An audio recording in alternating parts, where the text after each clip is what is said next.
Good morning. We are given an update about the U.S. stocks are little changed as Europe offsets economy. Some of the things, Monster Beverage, MNST, tumbled 7.9% today. We want you to know.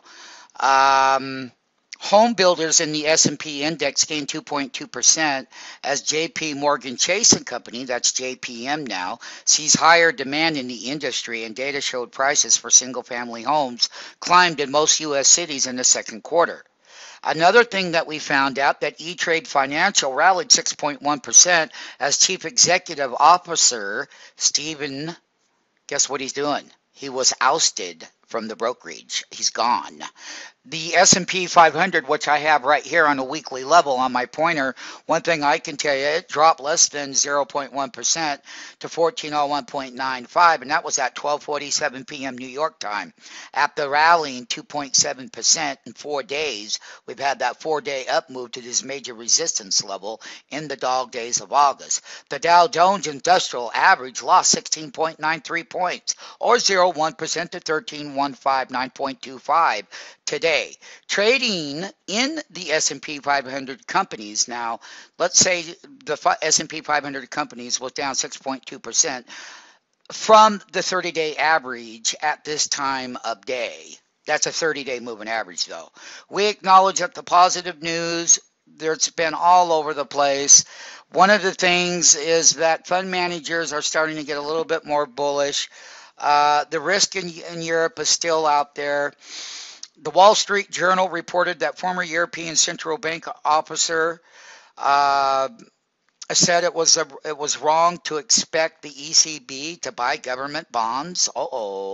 Concerns about Europe's economy also limited gains in stocks. Economists surveyed by the ECB predicted the region's contraction this year will be worse than previously forecast. Well, stock market funding, we already forecasted this to our users over a year ago, what it would look like, but we keep continuing to rally higher.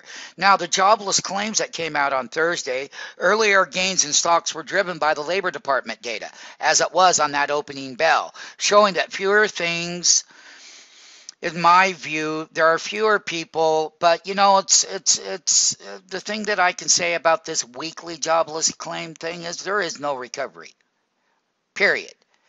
And what I can say is that we've had a 4-day rally in the S&P 500. It's up 10% from a 5-month low on June 1 when we called for the summer rally. About 72% of the S&P 500 companies that reported their quarterly results have beaten analyst earnings estimate according to the data compiled by Bloomberg. It's kind of blah to me because here, when earnings forecasts are revised down, then they do come in line and they can meet the lower growth economy. So let's just keep things straight. Once again, that Monster Beverage Corp tumbled 7.9% to $62.41. It's an Atlanta-based Coca-Cola company, okay? And they're facing higher cost across the board in the ingredients such as sweeteners and plastics for bottles. Imagine that. Education Management Corp, EDMC, plunged 20% to 3.20. The second largest college chain enrollment fell. It really did. And what do I mean by that? For-profit college chain by enrollment fell, posting a $1.2 billion loss in the fiscal fourth quarter. Kohl's, on the other hand, only slid 1.8% to 51.10. That's a very volatile one. NetTap, NTAP, that one dropped 2.6% to 32.14. The seller of hardware and software for storage data, so you know about that. Home builders S&P indexes gained data from the National Association of Realtors. Let us not forget that Pulte Homes was in there. Let us not forget KB Homes added a 6.6% to $10.70. BZH rallied it finally rallied 6.4% to $2.84. So what? But they are finding price stability at these lows. So the biggest shareholders, We won't go into that right now.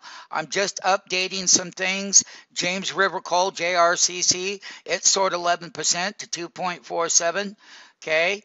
Let us not forget LNC climbed 2.7% to 23.32. Let us not forget that Britney Spears, well, hey, how about that? Elizabeth Arden, RDEN, soared 10% to 42.94.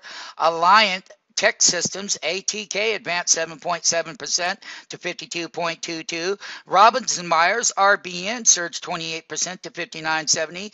Oh, what about our old favorite, National Oil Well, Varco, NOV, largest U.S. maker of oil equipment? They agreed to buy another company for $2.5 billion in cash today. Asian deal maker in North America confirms energy and gold stocks are bargains compared with the underlying commodities, and they are. They're oversold. And that's what we have been covering. So we will cover more about various different things that are going on. It's just a midday update for you to get a little bit about what's going around in the world.